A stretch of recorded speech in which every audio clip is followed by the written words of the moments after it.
tema que eu quero compartilhar com você hoje é sobre a depressão na vida do cristão. Você acha que o cristão ele pode ficar com depressão? Sim ou não? Sim, ele é ser humano. Antigamente, há uns 10 ou 20 anos atrás, era um tabu falar disso na igreja. Por quê? Porque se falasse disso, as pessoas espiritualizavam muito, né? Falando assim: não, é porque você não está orando. Não, porque você é fraco.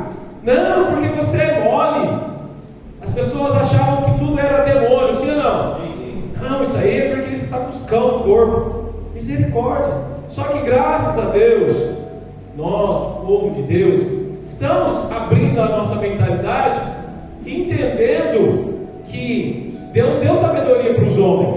E a ciência está aí justamente para isso, sim ou não? Sim.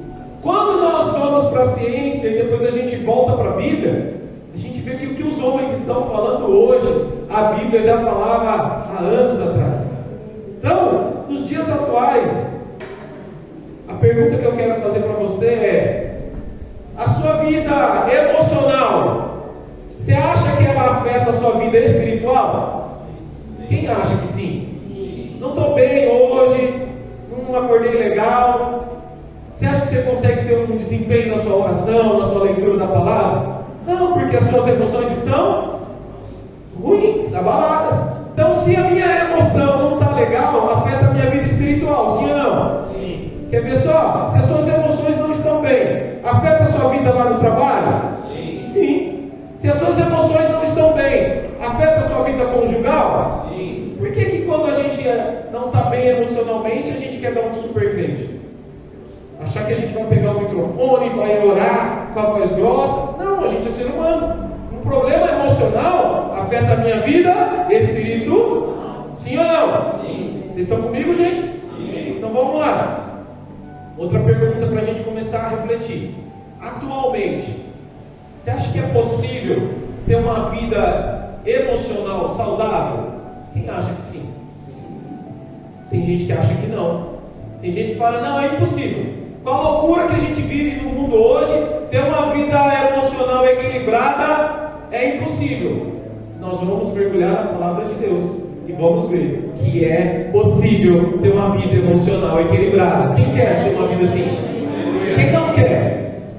Não quer?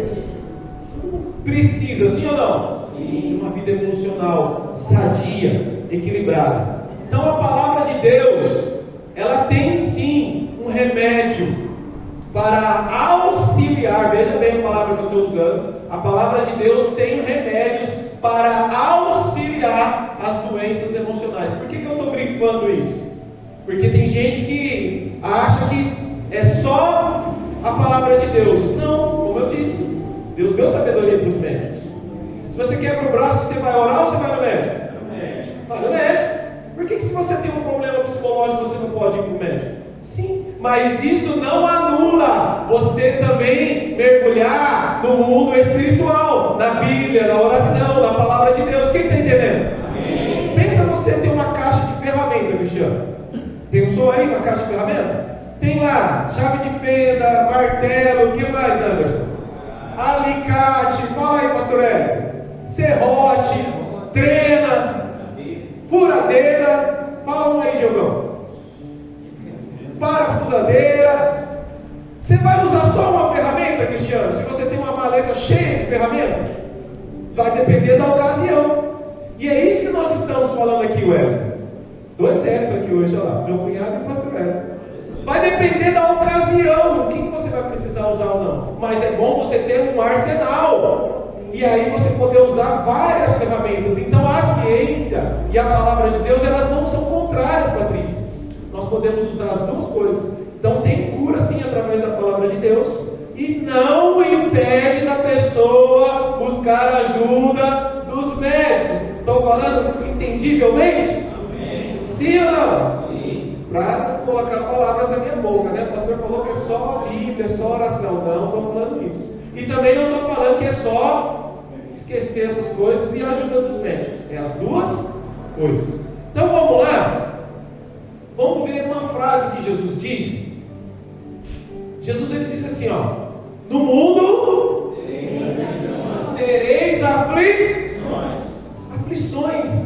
São coisas que abalam ou tentam abalar o quê? O nosso emocional. Então você vê que essas doenças que existem hoje, aflições, perturbações, ansiedades, medos, traumas, Jesus já falava lá atrás: ei, no mundo vocês vão ter essas coisas. Jesus enganou a gente? Não, ele deixou bem claro: no mundo vocês vão atravessar por situações como essas. Mas ele também dá a receita: tenham bom ânimo. Não é para você desanimar. Você vai passar, você vai atravessar, você vai conseguir superar. E é isso que a gente precisa se apegar. Existe sim as coisas que afligem a vida do homem, mas nós precisamos entender: se nós tivermos bom ânimo, nós vamos conseguir vencer. Então, eu queria pegar o exemplo de 1º livro dos Reis, capítulo 19, o versículo de número 3. 1º livro dos Reis, capítulo 19, versículo 3. A Bíblia vai falar desse homem chamado Elias. Diga comigo, Elias. Deixa eu trazer um contexto para você aqui. Quem era Elias? Elias era um grande homem de Deus. Pensa, gente, ele orava e o céu fechava. Ele orava de novo e o céu abria. Pensa, gente, num homem de oração poderosa. Era ou não era? Ele orava e fogo do céu caía. Tem alguém aqui que já fez esse tipo de oração fortezinha? Não? Está chovendo, é hora para parar de chover. Tem alguém? Eu não tenho essa fé de Elias. Alguém tem aqui ou não?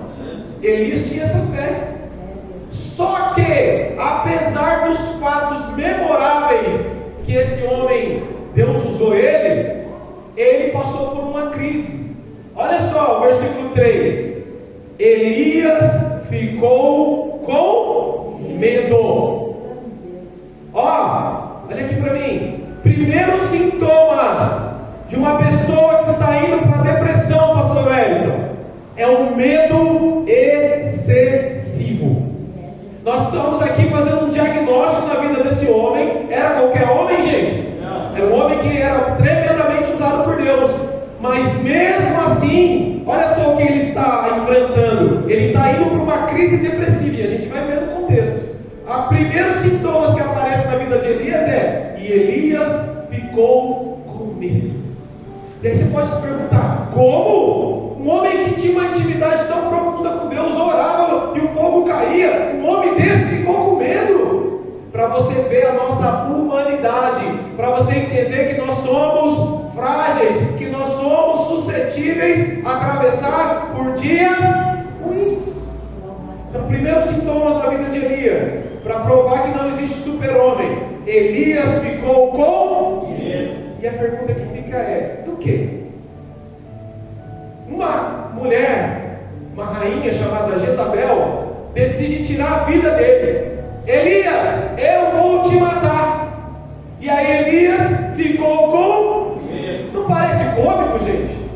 Um camarada que tinha tanta intimidade com Deus, orava e o fogo caía. Quando uma mulher ameaça ele de morte, ele fica com medo. Ele não poderia falar: não, eu sou o super Elias, eu oro e o fogo cai, vou ficar com medo dessa mulher? Não é nada. Mas isso mostra o quê? Que nós somos de carne e osso. Todos nós estamos suscetíveis a passar por sintomas que ele vai começar a sentir agora. Elias ficou com medo e se levantou para salvar a sua vida, e foi e chegou a uma cidade chamada Berseba, que pertence a Judá, e ali ele deixou o seu. Segundo os sintomas de quem está indo para a depressão: isolamento social. Ele sai do local onde ele estava e ele deixa o seu companheiro. Em outras palavras, sabe o que ele está querendo dizer? Eu quero ficar sozinho. Já viu pessoas deprimidas? Já viu pessoas com depressão? Elas querem estar no meio de todo mundo? Não. No shopping, na praia. O que elas querem? Se isolar. Segundo os sintomas da vida desse grande homem, ele queria se isolar. Ele foi para um lugar deserto. ele não queria papo com ninguém, o coração dele não estava bem. Sabe o que ele queria fazer? Eu vou sumir. Está aqui meu irmão e minha irmã, faz assim com a mão, vai igreja de conhecer vocês. Sabe o que minha mãe fazia quando nós três brigávamos muito lá em casa?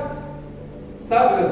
Minha mãe falava assim: eu estou com uma vontade de sumir. Cadê as mamães aqui? Confessa e deixa que alcança misericórdia. E a gente pequeno, a gente ficava com medo, irmão Donizete, da mãe desaparecer.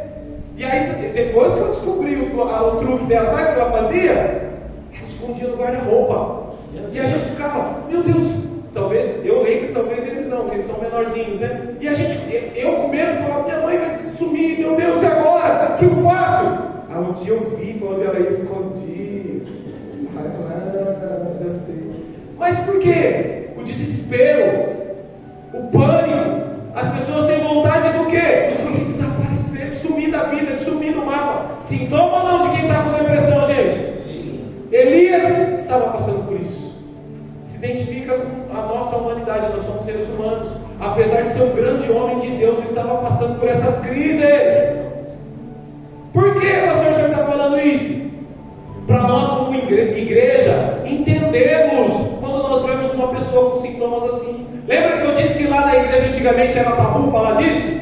Quando aparecia alguém assim na igreja, Tarso, as pessoas criticavam, as pessoas riam. Mas hoje Deus está nos dando instrução em apoiar pessoas que chegam assim, auxiliar pessoas quando elas chegam assim, cuidar de pessoas quando elas chegam assim. Por quê? Porque nós estamos olhando para a Bíblia e entendendo que isso é coisa já lá no passado.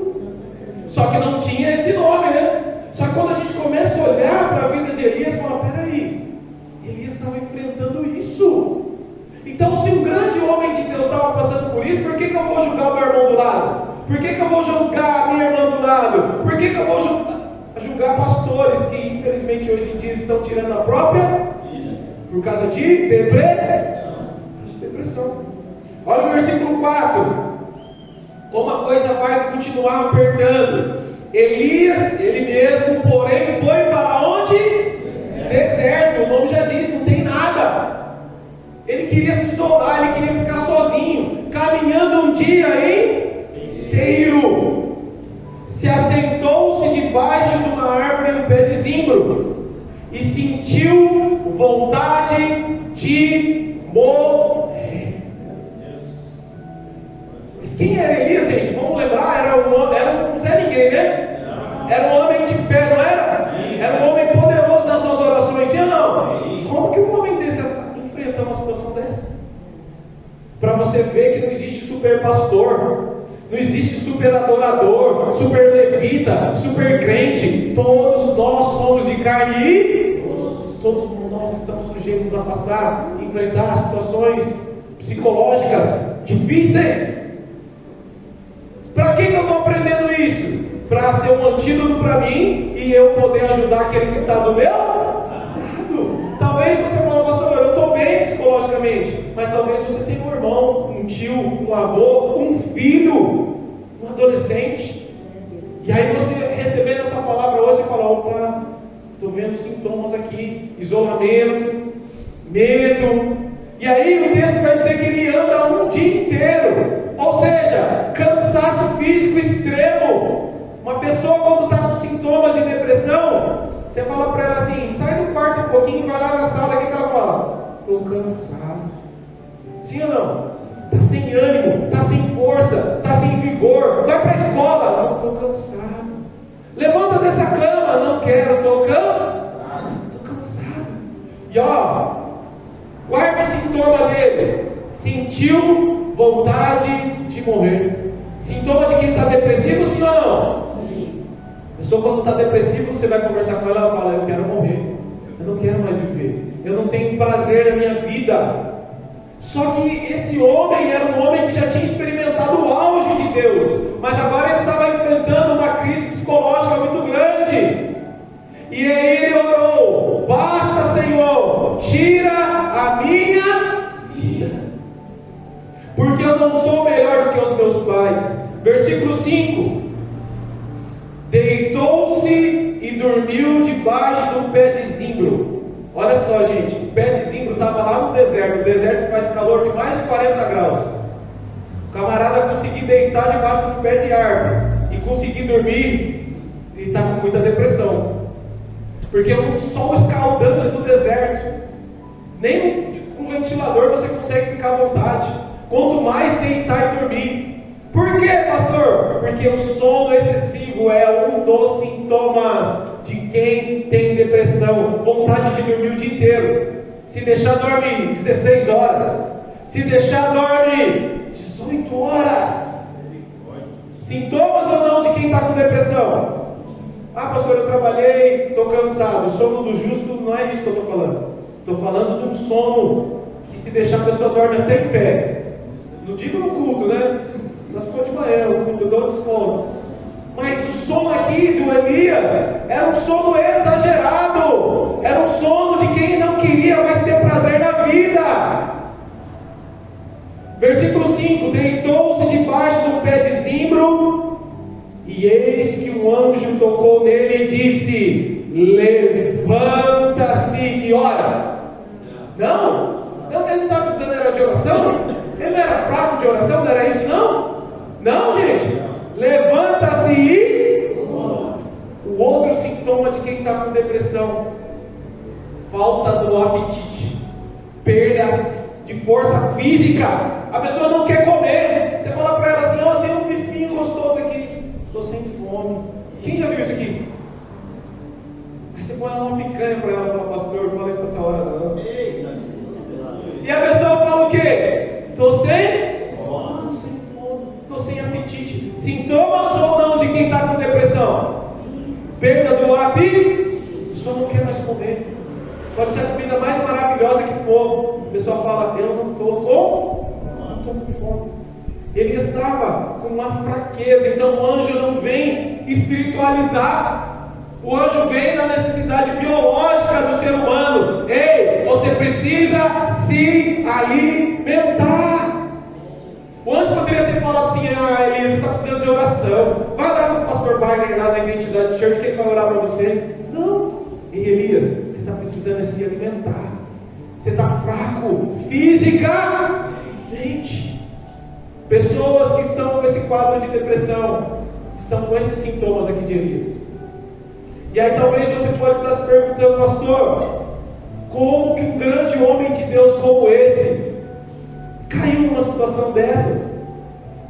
Pergunta para mim: como, pastor? Como? Só esse lado perguntou, vou esperar esse lado perguntar. Vai, de novo, dá uma chance para vocês. Como, pastor? Alguns perguntaram, esse lado está melhor, vocês estão mais animados. Abra aí Tiago, capítulo 5, versículo de número 17. Como que um grande homem de Deus ou uma mulher de Deus pode chegar numa situação como essa? Olha só, para a gente aprender. Tiago 5,17. Está falando de quem lá no começo? Elias. Olha só, por que eu e você também podemos, se não vigiarmos, entrarmos nisso? Elias era, como a gente vê comigo? Elias era um homem semelhante a nós. Elias era igual eu e você. Elias era de carne e osso. Olha para essa pessoa que está ao teu lado, muito carinho, dá uma piscadinha nela, vê se ela é de carne e osso. Sim ou não? Sim. Tem alguém de espírito aí? Não. Ou seja, nós não temos que criticar ninguém, porque senão a gente olha para a pessoa e fala assim: ah, está passando por isso aí, é frescura. Elias estava com frescura, gente? Era um grande homem de Deus, orava e o céu abria, orava e o fogo caía. Como que um homem desse estava passando por essas crises? Era um homem sujeito aos mesmos sentimentos que eu e você. Eu não sei para você, mas isso dá um alívio, não dá? Aqueles dias que você pensava assim: eu achava que eu que era fraco, eu achava que eu que era mole. Aí você vê Elias na Bíblia passando por tudo isso, você faz o quê? Não é só comigo que? Não é só comigo que acontece. Grandes homens de Deus também atravessam por dias maus. Sabe o que Deus está falando com você nessa manhã? Ei, se você entrou aqui com esses sintomas, com essas crises, com esses pensamentos, Deus tem uma palavra para te dizer: não vai terminar assim. Ele está aqui para te restaurar, Ele está aqui para te fortalecer, Ele está aqui para te dar ânimo, Ele está aqui para te levantar. Porque às vezes a gente acha que é o fim, a gente pensa: para mim não tem mais jeito, eu não vou conseguir superar, eu não vou conseguir dar a volta por cima. Mas aí quando a gente vê um homem passando por isso, a gente fala: peraí, eu também estou passando pela mesma coisa. Se Deus foi na vida de Elias, Deus também vai ser na minha vida. Se Deus foi na vida de Elias, também vai ser na sua vida.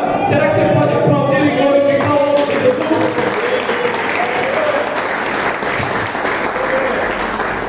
Pastor, eu entendi, o senhor falou da vida de Elias, mas Elias era um homem, e homens, eu acho, na minha cabeça, que eles são mais fortes, eles conseguem psicologicamente dar a volta por cima. E se fosse uma mulher, pastor, será que a situação não ia ser diferente? E se ela fosse uma mãe, pastor, será que não ia ser pior? Vamos ver o que a Bíblia mostra sobre uma mulher e uma mãe passando uma situação dessa?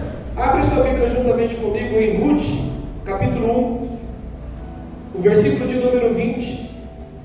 Vou mostrar a história para você de uma mãe, de uma mulher. Ruth, capítulo 1, versículo 20.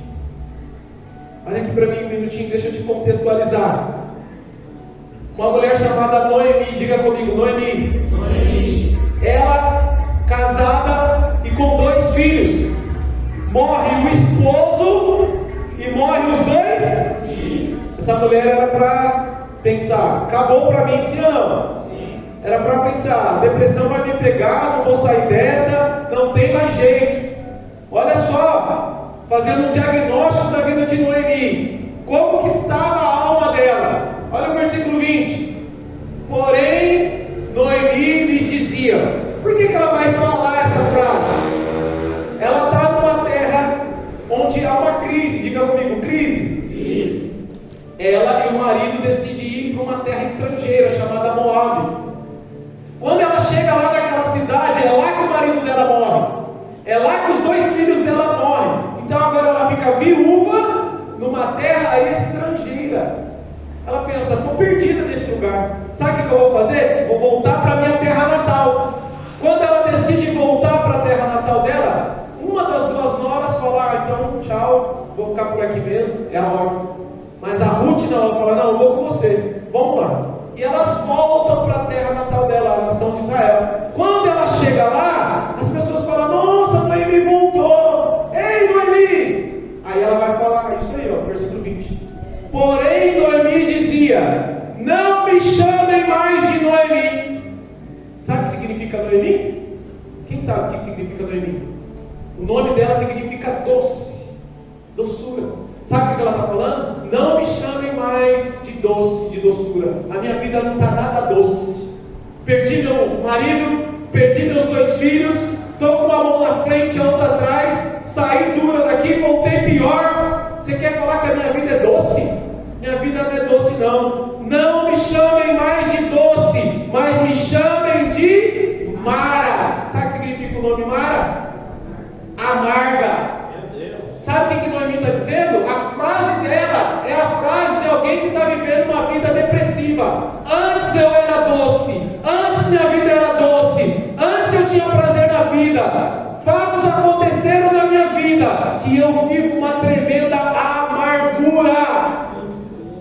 Não tenho mais prazer para viver, não tenho mais prazer para existir. Esquece aquela Noemi que vocês se lembraram lá atrás. Hoje minha vida é de derrota, hoje a minha vida é uma vida amarga, hoje eu não tenho mais prazer para viver, meu nome mudou, a minha história mudou. Vocês me conheceram antes, eu sou uma outra pessoa agora, não tenho prazer para viver não, estou voltando para cá, não sei nem porquê. É isso que ela está falando. E aí ela na mente dela, ela vai dizer quem é o culpado dela estar vivendo aquela amargura. Olha lá, porque o Todo-Poderoso me deu muita quer calar, que não quer calar foi Deus que deu essa amargura para ela? Sim ou não, gente? Eu quero que vocês interajam comigo. Olha só, tem gente que as coisas começam a dar ruim para ele na vida dele. A primeira pessoa que ele culpa é Deus. Segundo, o diabo. Terceiro, as pessoas. E nunca é ele. Isso se chama transferência de responsabilidade. Olha para essa pessoa que está do lado e fala: não transfira a responsabilidade para ninguém. O que ela está fazendo eu estou com essa depressão, a culpa é de Deus. Eu estou com essa depressão, a culpa é do L ou do B, só os mais entendidos pegar. A culpa é do time de futebol. A culpa é do prefeito da cidade. A culpa é do ex-marido. A culpa é do meu pai. A culpa é da minha mãe. A culpa é do cachorrinho. A culpa é do meu vizinho. E vai culpando, transferindo a responsabilidade. Sintomas de quem tem depressão. Não assume a sua responsabilidade e só transfere a responsabilidade. Eu estou assim por causa da minha mãe, quando eu era pequeno, lá em Barbacena. Quem lembra do personagem? Os mais velhos lembram, né? Denunciar a idade de vocês. O que ela está dizendo eu não assumo as minhas responsabilidades. Eu estou assim não é por minha culpa, é por causa de Deus. Você já viu alguém assim ou não? Já viu aquele ditado de tentar colocar Deus na parede? Igual o Murilo está encostado assim, tentar colocar Deus na parede? Você acha que dá para colocar Deus na parede, meu irmão? Não. Mas quando nós estamos nesse estado de depressão, a nossa mente tenta fazer isso. Achar culpados. Então, o que a gente aprende com essa história aqui? Primeiro, como não transferir a responsabilidade para ninguém? Como não transferir a responsabilidade para ninguém? Você quer saber, sim ou não? Sim. Primeiro, reconhecer a dor e não negar a dor. Reconhecer que eu preciso de ajuda. Reconhecer e entender qual é esse sentimento que está dentro de mim. É raiva? É tristeza? É medo? Qual é esse sentimento? Lembra o texto da ceia? O apóstolo Paulo diz o quê? Examine-se, pois o homem si. Uma autoanálise. O que é que eu estou sentindo? É pânico, é fobia, é trauma, é medo. Opa, a primeira coisa que eu preciso não fazer como Naamã. Naamã, ele tinha lepra, mas ele não queria que ninguém soubesse, ele camuflava. A pessoa, ela fala assim: não, eu não estou precisando de ajuda não, eu estou bem. Ela não reconhece os sintomas, as dores, os sentimentos que ela está enfrentando. Então, a primeira coisa, eu preciso reconhecer. O que é isso que está acontecendo dentro de mim? Que sentimento é esse? Que angústia é essa? Segunda coisa, aprender com o sofrimento. Aprender que lição que eu posso tirar dessa tragédia toda. Noemi e eu e você precisamos, no meio do caos, fazer uma autoanálise da situação e falar assim: por que eu estou passando por tudo isso aqui? O que cai na ficha de Noemi? Quando ela sai da cidade dela e vai com seu esposo e com seus filhos para outra nação, em nenhum momento você vai ver a ordem de Deus dizendo: ei, pega sua casa e seus filhos e vai para outra nação.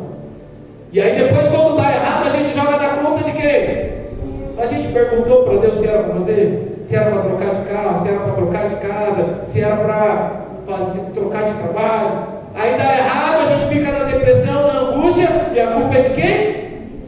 Qual é a lição que eu tiro desse erro? O erro já aconteceu, não dá para mais voltar atrás. Então eu tiro lições.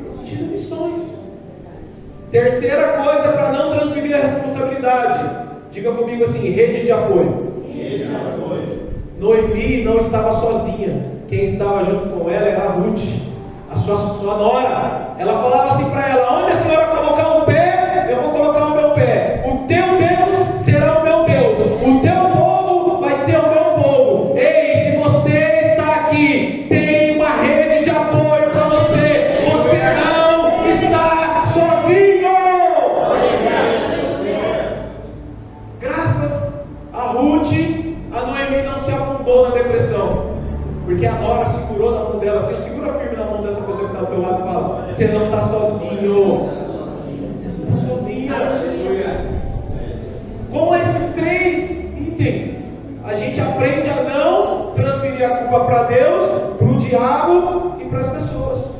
Então nós vimos aqui depressão na vida de Elias e na vida de Noé, uma mulher e um homem, sim ou não? Sim. Só que a pergunta é, pastor, o senhor mostrou pessoas que têm depressão, o senhor mostrou um grande homem de Deus, o senhor mostrou uma mulher, uma mãe, uma viúva, mas como que eu resolvo? Como eu supero? Como eu venço a depressão?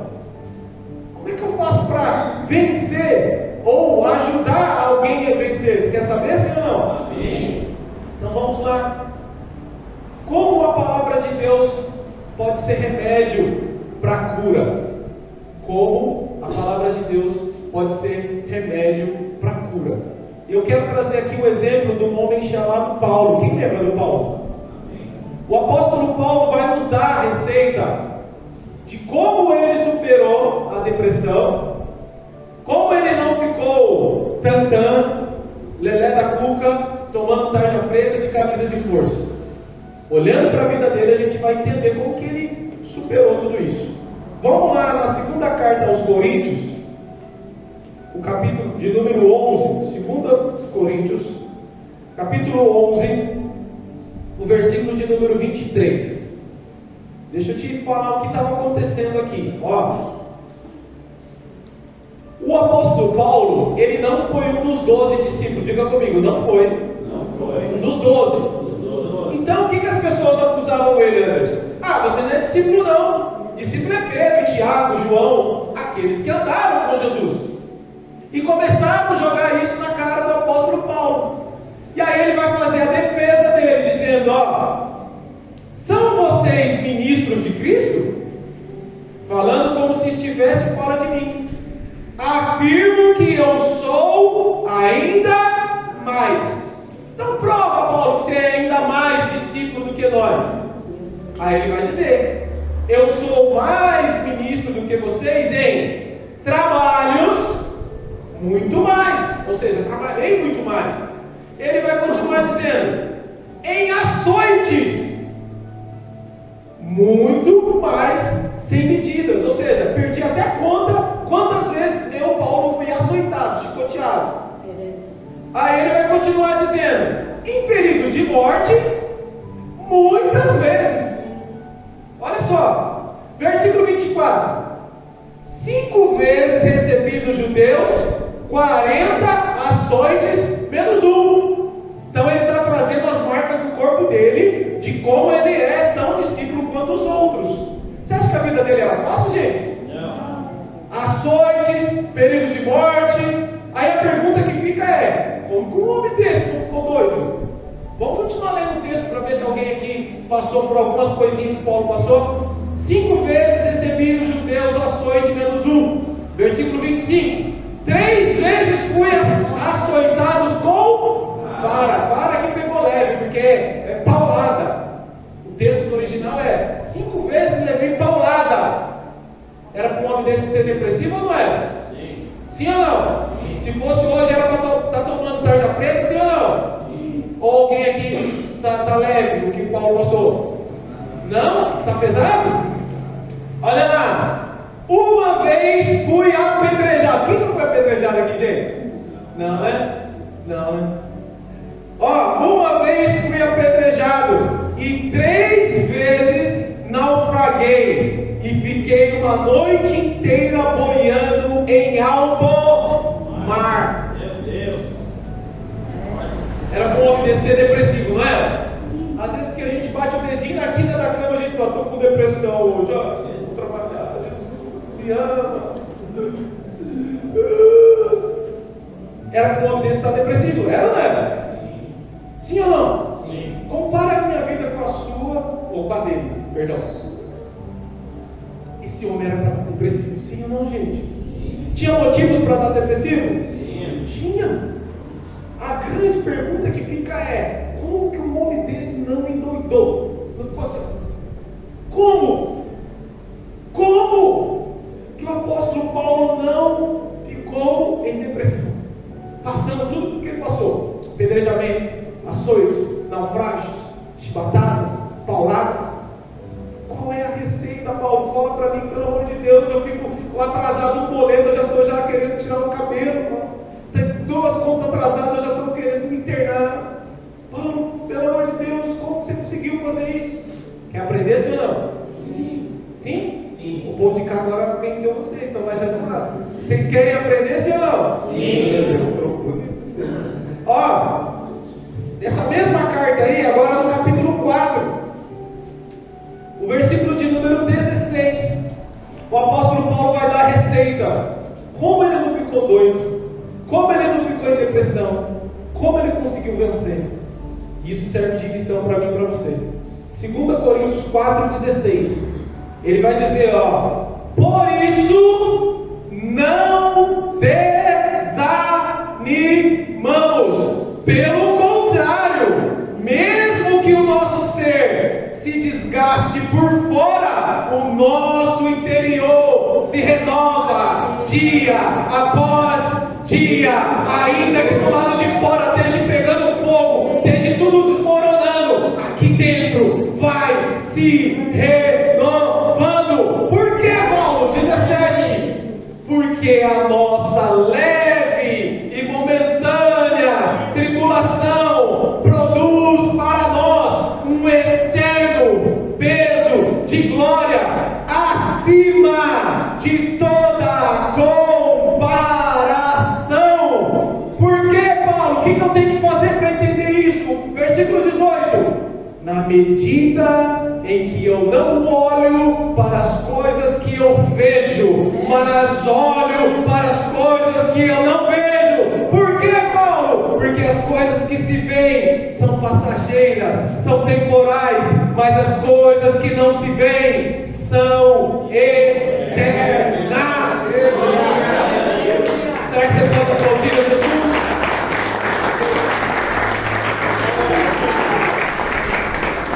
Sabe o que Paulo está dizendo? Sabe por que eu não fiquei depressivo? Sabe por que eu não endoideci? Sabe por que eu não fiquei louco? Eu inverti o ângulo da visão. O Tarso, corre aqui, me ajuda aqui. Eu inverti o ângulo da visão. Quase chamei você, Anderson. Queria chamar você. Quase chamei você. Aí eu vi o Tarso lá. Ó, o que Paulo está dizendo? O problema está lá. E se ele ficasse olhando para lá, ele ia ficar depressão. Aí ele fala assim: eu preciso inverter o ângulo da visão. Deixa eu olhar para o lado de lá. Por que, Paulo? Porque lá está a solução, porque lá está o remédio, porque lá está a cura. É por isso que ele faz esse jogo de palavras, de dicotomias. Ainda que o meu exterior se desgaste, o meu interior se renova. Ainda que a minha leve e momentânea tribulação esteja aqui na terra, eu tenho do lado de lá um eterno peso de glória. Ele está sempre fazendo esse contraste. Ele sempre está fazendo essa dicotomia, esse jogo de palavras. À medida que eu não olho para as coisas que eu vejo, eu olho para as coisas que eu não vejo. Toda hora ele está fazendo esse jogo de palavra. Toda hora ele está fazendo esse jogo de palavra. Obrigado, Tarso. Quando ele fala do eterno peso de glória, vocês viram aí no versículo? Quem já viu aquelas balanças de antigamente, quando a gente ia na feira e a gente achava que os homens da batata, da mandioca estavam roubando a gente? Aquela que colocava assim, tinha um peso do lado de lá e nunca dava o peso do lado de cá. Quem já viu essa balança? Hoje é tudo digital, né, gente? Aquela balança é o símbolo da justiça. Vocês já viram a justiça com os olhos vendados? Com aquela balança? Diga comigo, balança romana. Paulo era um cidadão romano. Quando ele escreve isso, o eterno peso de glória, ele está fazendo referência àquela balança. E de um lado tem leve e momentânea tribulação, e do outro lado, o eterno peso de glória. Pode colocar tribulação, pode colocar peso. Desse lado a balança nem mexe. Por que, Paulo? Porque do lado de cá tem o eterno peso de glória que não dá para comparar. Aleluia! Pode colocar peso do lado de cá, tribulação, prova, luta, angústia. O eterno peso de glória sustenta e nem mexe a balança. Por quê? Porque o Deus da justiça nossa não é cego. Ele sabe o que você está passando. É isso que Paulo está falando. Muda a sua visão. Tarso, de novo, corre aqui. Deixa eu te dar um exemplo. O que é mudar o ângulo de visão? É mudar o prisma. Tirar o olho do problema e começar a olhar para a solução.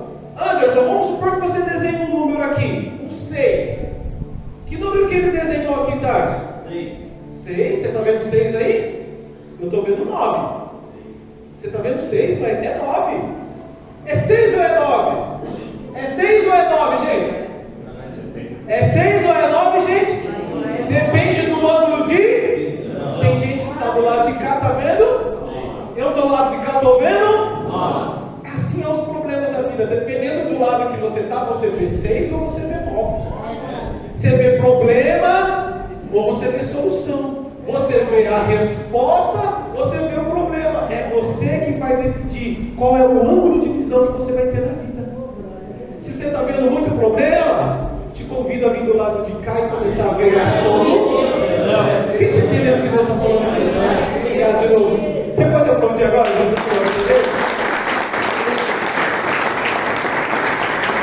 Foi assim que o apóstolo Paulo não ficou em depressão.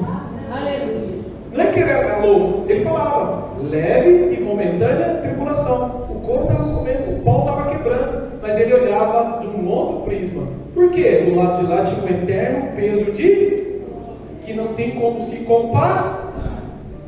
A pergunta que quer ficar aqui é: de que lado da balança você está olhando? Estou olhando do lado da tribulação, pastor. Estou olhando do lado dos problemas, pastor. Aí vai ficar pesado. Aí vai ficar deprimido. Paulo só não ficou assim porque ele falou: eu decido para qual lado eu vou olhar.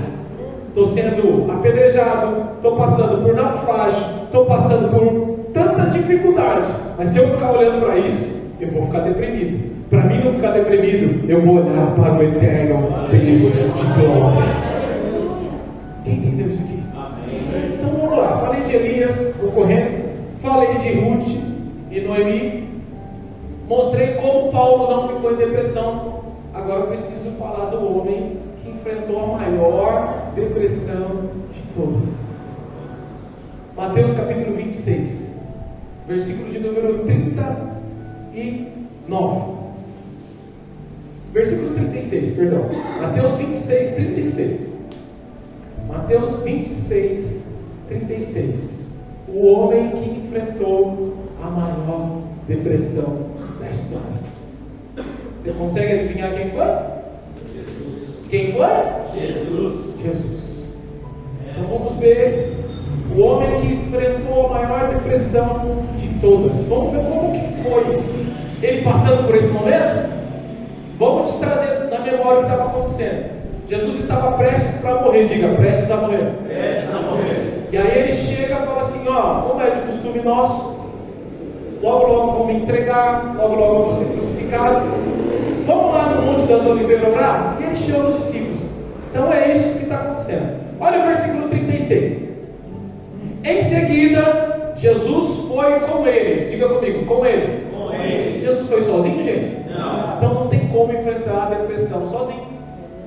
Jesus foi com eles. E tem gente querendo passar dessa fase sozinho. Não vai passar sozinho. Você precisa de uma rede de apoio. Por isso que a igreja existe, para te apoiar, para te dar a mão, para te ajudar. Você não vai caminhar sozinho.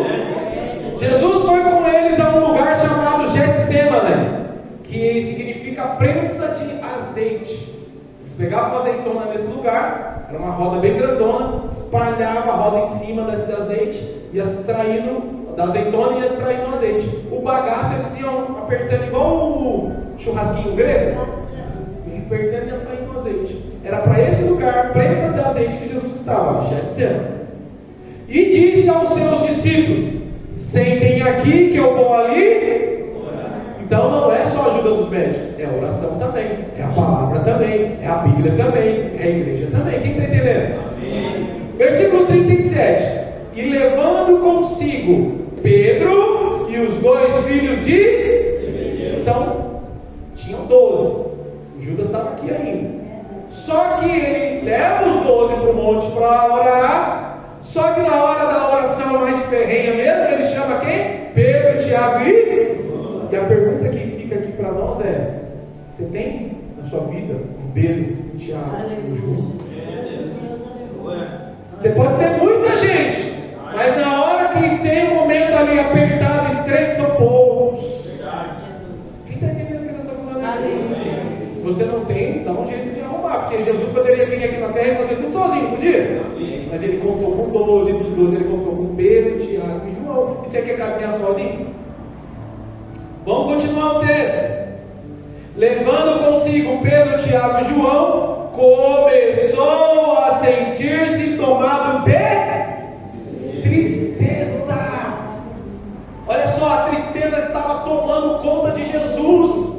Jesus ficou triste, pastor. Ele era aqui nessa terra de carne e osso. E aqui não é uma tristezinha assim porque o seu time não ganhou. É uma tristeza profunda. É uma tristeza que está indo levar para a depressão. Diga comigo, tristeza profunda. Tristeza profunda. Pode levar para a depressão. Sentindo-se tomado de uma tristeza e de angústia. Olha aí, ó, a palavra carregada aí, ó. Tristeza e angústia. Sintomas ou não de depressão, gente? Sim. Angústia, pavor, pânico. Quem tem aí Bíblia com uma versão diferente desses dois adjetivos aí? Pavor, tem algumas que tem pânico. No versículo 37 aí. Angústia, pânico, pavor. Olha o 38. Jesus dizendo, hein? Ele mesmo dizendo: a minha alma está um pouquinho triste. Não? A minha alma está o quê? Profundamente triste. Triste como, Jesus? Triste até a morte. Se isso não é depressão, eu não sei o que é. Precisa ser psicólogo para fazer esse diagnóstico, gente? Porque a alma dele estava angustiada. O pânico estava tão grande, o medo estava tão grande, que a pressão psicológica e emocional estava terrível. Que ele estava a ponto do quê? Lá mais para frente a gente vai ver que o seu suor saía o quê? Gotas de sangue. Olha a pressão que ele está enfrentando, pastor velho. E aí ele vai dizer de novo: fiquem aqui e vigiem comigo. Ou seja, a unidade, não vou fazer nada sozinho. 39. E adiantando-se um pouquinho, prostrou-se sobre o seu rosto e orou. Agora vamos ver a oração de Elias lá, né? Lembra? Eu quero morrer. Olha Jesus dizendo, orando, falando com Deus, Pai. Pai, se for possível, que passe-se de mim esse cálice. O que Jesus estava falando? Que cálice é esse? Tinha uma bebida lá para ele tomar, é isso? Não. O que ele estava querendo dizer? Pai, eu não quero morrer. Eu não quero enfrentar a morte. Eu não quero ir para a cruz. Eu estou com medo. Eu estou com pânico. É terrível só de pensar em ter que enfrentar aquele momento. Tira de mim essa hora. Me livra disso, Pai. Eu não quero passar por isso. Meu Deus. Contudo, todavia, portanto, obstante, não seja feito como eu quero. Não seja feito como eu quero. Vou falar até a hora que você entender. Não vai ser feito como eu e você queremos. Vai ser feito do jeito que o Pai quer. Não seja feito como eu quero, e sim como tu queres. O que Jesus está entendendo e dizendo para mim e para você é: tem momentos que nós vamos ter que passar assim. Nós não vamos querer passar. Olha para essa pessoa que está do teu lado e fala: eu sei que você não quer passar por isso. Mas tem uma boa notícia: você vai passar. Você não vai ficar lá, você vai passar. Você não vai ficar lá, você vai passar. Você não vai ficar nessa fase, você vai passar. Você vai passar. Quando eu prego esse texto aqui, tem uma mensagem que eu prego: é vontade de largar tudo. Quem já teve vontade de largar tudo? Aquela expressão assim, ó: vou chutar o balde. Vou largar filho, vou largar casamento, vou largar escola, vou largar tudo. Vontade de sumir, vontade de largar tudo, vontade de desistir. Era isso que Jesus estava enfrentando aqui. A vontade dele humana era essa. E quando a pessoa está com depressão, a vontade dela já não é justamente isso. Vou largar tudo, vou sumir, vou desaparecer, não quero mais viver. Só que Jesus pensa: espera aí, não é conforme a minha vontade, é conforme a vontade do Pai. Eu vou fazer a vontade do Pai, eu vou cumprir a vontade do Pai. Eu vou ser um bom pai, eu vou ser uma boa mãe, eu vou dar a volta por cima. Eu vou ser um bom trabalhador, eu vou dar a volta por cima. Eu vou ser um bom crente, eu vou dar a volta por cima. E o nome do Senhor vai ser glorificado na minha vida. Ei, isso é só uma fase que nós